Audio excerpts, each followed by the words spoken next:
ఇలా ఆ రోజు రాజశేఖర రెడ్డి గారు ముఖ్యమంత్రిగా ఉంటే పోతిరెడ్డిపాడుకు పొక్కగొట్టి కృష్ణా జలాలను రాయలసీమకు తీసుకుపోతుంటే ఏ ఒక్కనాడైనా రేవంత్ రెడ్డి గారు మాట్లాడినరా? ఆ రోజు మేము కొట్లాడినాం అసెంబ్లీలో. పోతిరెడ్డిపాడు వెడల్పును ఆపాలని, తెలంగాణకు అన్యాయం చేయొద్దని గొంతెండిపోయేదాకా అసెంబ్లీలో పేగులు దగ్గరదాకా కొట్లాడింది మేము.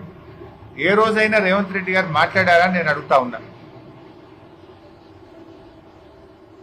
ఇలా కల్వకుర్తి, భీమా, నెట్టంపాడు, కోయిల్ సాగర్ ప్రాజెక్టులను కాంగ్రెస్ ప్రభుత్వం 10 ఏళ్లలో ఎందుకు పూర్తి చేయలేదు? ఆనాడు జలయజ్ఞాన్ని ధనయజ్ఞంగా మార్చిండ్రు. 10 ఏళ్లు అధికారంలో ఉన్న పాలమూరు ప్రాజెక్టులు పూర్తి కాలేదు.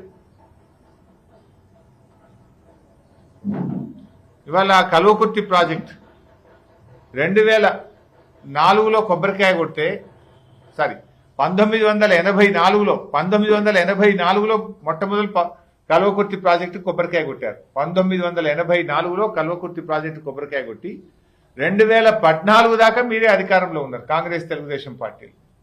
30 ఏళ్లలో కల్వకుర్తి ప్రాజెక్టుకు మీరు అందించిన నీళ్లు ఎంత అంటే 13,000 ఎకరాలకు నీళ్లు ఇచ్చారు.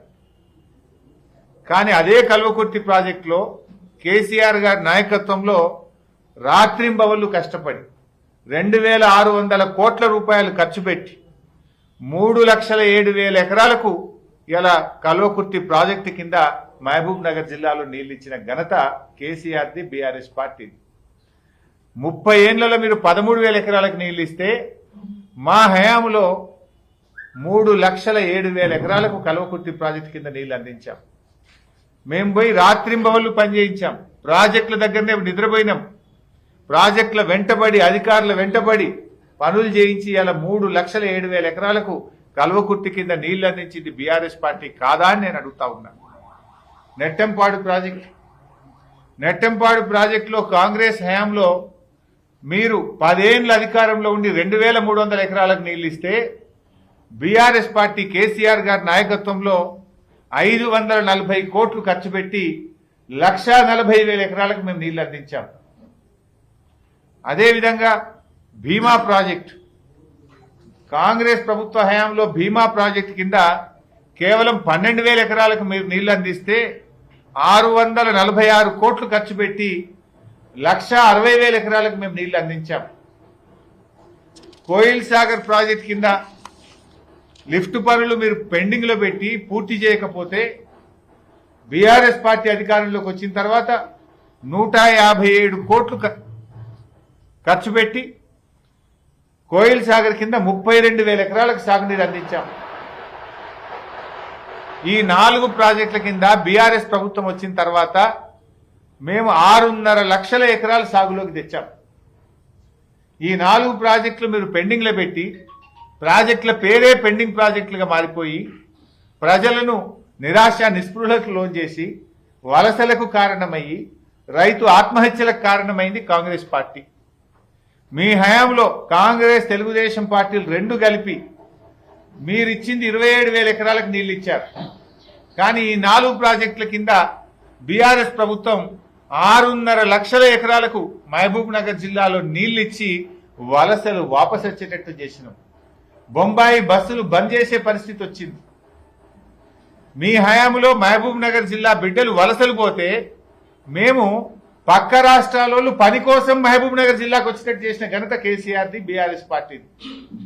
మీరేమో పాలమూరు బిడ్డలు పొట్ట చేత పట్టుకొని పోయేటట్టు చేసిన ఘనత కాంగ్రెస్ తెలుగుదేశం కదైతే ఇతర జిల్లాల ప్రజలు పాలమూరుకు పనికి వచ్చేటట్టు చేసిన ఘనత కేసీఆర్ గారిది, బీఆర్ఎస్ పార్టీది. ఈ నిజాలు మీకు కనబడాయి. ఈ నిజాలను మీరు కప్పిపెట్టి గొంతు పెద్దగా చేసి కేసీఆర్ గారి మీద దాడి చేసే ప్రయత్నం చేస్తా ఉన్నారు మీరు. బట్ పాలమూరు ప్రజలకు తెలియదా? నీళ్ళు వచ్చింది, పంట పండింది, పాలమూరు ప్రజలకు అనుభవంలో ఉంది కదా. ఒక్కసారి 2 సార్లు కాదు కదా, 5 ఏళ్లు పంటలు పండినాయి. ఎటు చూసినా పచ్చని పొలాలతో పచ్చని పైరు గప్పినట్టు పాలమూరు జిల్లాను మార్చిన ఘనత కేసీఆర్ది కాదా? ఇలా ఆయనతో పాలమూరు ఎత్తిపోతల పథకం కూడా 80% అయింది. ఈ ఎన్విరాన్మెంట్ అడ్వైజరీ కమిటీ కూడా క్లియర్ చేసింది. కాలువలు దవ్వండి, ఫటాఫట్ కాలువలు దవ్వితే ఏడాది లోపల మొత్తం పాలమూరు పచ్చబడుతుంది కదా. 80% పనులు పూర్తి చేశాం. గాపం చేయండి మీరు. ఒకప్పుడు ఈ పాలమూరు జిల్లాలో తాగడానికి నీళ్లు లేని పరిస్థితి, మంచినీళ్ళు గుక్కెడు మంచినీళ్ళు దొరకని పరిస్థితి. ఇవాళ ఇంటింటికి నల్లబెట్టి ప్రతి ఇంటికి స్వచ్ఛమైన శుద్ధి చేసిన కృష్ణా జలాలను అందించింది కేసీఆర్ కాదా?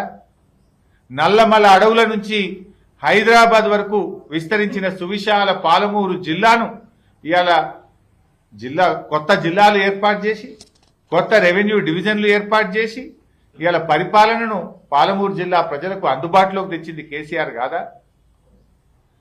ఇవాళ త్రాగునీటిలో, సాగునీటిలో, పరిపాలన వికేంద్రీకరణలో, విద్యలో పాలమూరు జిల్లాను ఇవాళ ముందుకు తీసుకుపోయింది కేసీఆర్ గారు. ఎన్ని కాలేజీలు తెచ్చాం? 5 మెడికల్ కాలేజీలు శాంక్షన్ ఇచ్చాం, 5 నర్సింగ్ కాలేజీలు శాంక్షన్ ఇచ్చాం, జేఎన్టీయూ ఇంజనీరింగ్ కాలేజ్ పెట్టాం, అగ్రికల్చర్ ఇంజనీరింగ్ కాలేజ్ పెట్టాం, హార్టికల్చర్ కాలేజ్ పెట్టాం, పాలిటెక్నిక్ కాలేజీలు పెట్టాం, ఎన్నో డిగ్రీ కాలేజీలు, రెసిడెన్షియల్ డిగ్రీ కాలేజీలు తెచ్చాం, రెసిడెన్షియల్ గురుకుల పీజీ కాలేజీ కూడా మహబూబ్ నగర్ జిల్లాలో తీసుకొచ్చాం. ఇట్లా విద్యలో ఫిషరీస్ కాలేజ్ కూడా తెచ్చాం. ఇవాళ విద్యలో పాలమూరు జిల్లాను అగ్రభాగాన పెట్టినారు. అరే మీ హయాంలో కనీసం ఒక్క ప్రభుత్వ మెడికల్ కాలేజ్ పెట్టినరా ఉమ్మడి మహబూబ్ నగర్ జిల్లాలో? ఒక్క నర్సింగ్ కాలేజ్ అయినా పెట్టారా మీ పాలనలో?